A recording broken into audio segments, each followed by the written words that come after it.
আসসালামু আলাইকুম everyone, welcome to my page Preeti love to bake. আশা করি সবাই ভালো আছেন। আজকে আমি একটা নতুন ভিডিও নিয়ে এসেছি, cake making video. 1 pound vanilla cake ডেকোরেশনের ভিডিও। প্রথমে আমি কেকটা বানিয়ে দেন ঠান্ডা হওয়ার জন্য রেখে দিয়েছিলাম, দেন 3টা পিস করে এটাকে ক্রাম কোটিং করে ফ্রিজে রেখে দিয়েছিলাম। এখন দেখতেই পাচ্ছেন সাইড দিয়ে একটা স্টার নজেল পাইপিং ব্যাগের ভিতরে ঢুকিয়ে দেন আমি সাইড দিয়ে ক্রিম দিয়ে নিয়েছি সমান করে, যেন ফিনিশিংটা ভালো আসে। কারণ এভাবে ক্রিম দিলে আমি নিজে, অন্যরা করতে পারে কিন্তু আমি নিজে ভালো করে ফিনিশিং দিতে পারি না। সো ফিনিশিং দিতে পারি কিন্তু দেখা যায় একটু একটু কেক দেখা যায়। সো এইভাবে দিলে প্রতিটা জায়গায় ভালো করে সুন্দর করে ক্রিম লাগে অ্যান্ড ভালো করে ফিনিশিং দেওয়া যায়। সো দেন আমি একটা প্যালেট নাইফ দিয়ে সমান করে নিচ্ছি। আমি সবসময় পাইপিং ব্যাগ দিয়েই দিই, কিন্তু আজকে স্টার নজল দিয়ে দিয়েছিলাম। আজকের এই কেকটা ছিল আমার ভাইয়ের স্কুলের একটা পার্টির জন্যে।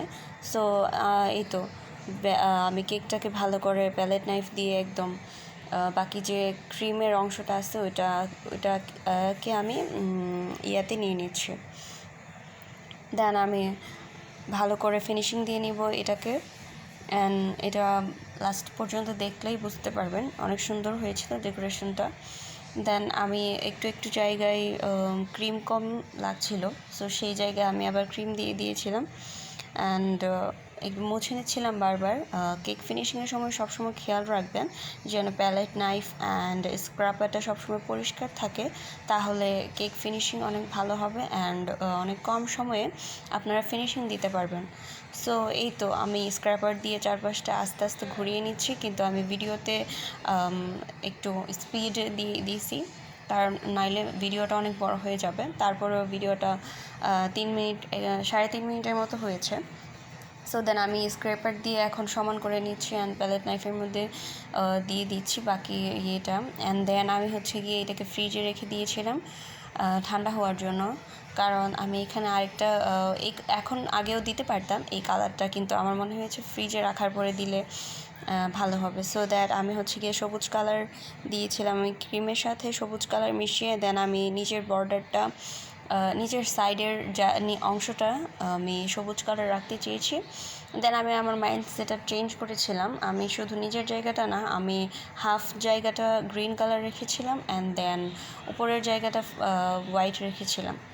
সো দেখতেই পাচ্ছেন একদম ডার্ক শেড ছিল, কিন্তু ফ্রিজে রাখলে আপনারা যারা বেকার কাজ করেন তারা জানেন যে ফ্রিজে রাখলে ক্রিমের কালারটা একটু হালকা হয়ে যায়। সো এই তো আমার লাস্ট ফিনিশিংয়ের ছবিটা দেখতেই পারছিলেন। অ্যান্ড ডেকোরেশন আমি টুবি নজল দিয়ে ডেকোরেশন করেছিলাম এবং ফুলগুলো করেছিলাম, আর নিচে দিয়ে পাইপিং ব্যাগের ছোটো ছোটো একটু করে কাটলেই এমন ডেকোরেশন হয়। আর ছোট নজলও আছে এরকম, আপনারা চাইলে ওটাও দিয়ে এটা করতে পারেন। সো এই তো আমার লাস্ট ফিনিশিং ছিল এটা। অ্যান্ড আমি ওকে জিজ্ঞাসা করেছিলাম কিছু লিখবো কি না, বাট ও বলছে যে না, কিছু লিখতে হবে না, এটা মানে কোনো কিছু লিখতে হবে না, জাস্ট এমনি ক্লাস পার্টির জন্য। সো এই তো আমার কেক। অ্যান্ড আমি বলেছিলাম ওকে যে স্কুলে গিয়ে একটা ছবি তুলতে। সো এই 2টা কেক দেখেন কতটা সুন্দর লাগছে। তো thank you for watching my video. আল্লাহ হাফেজ।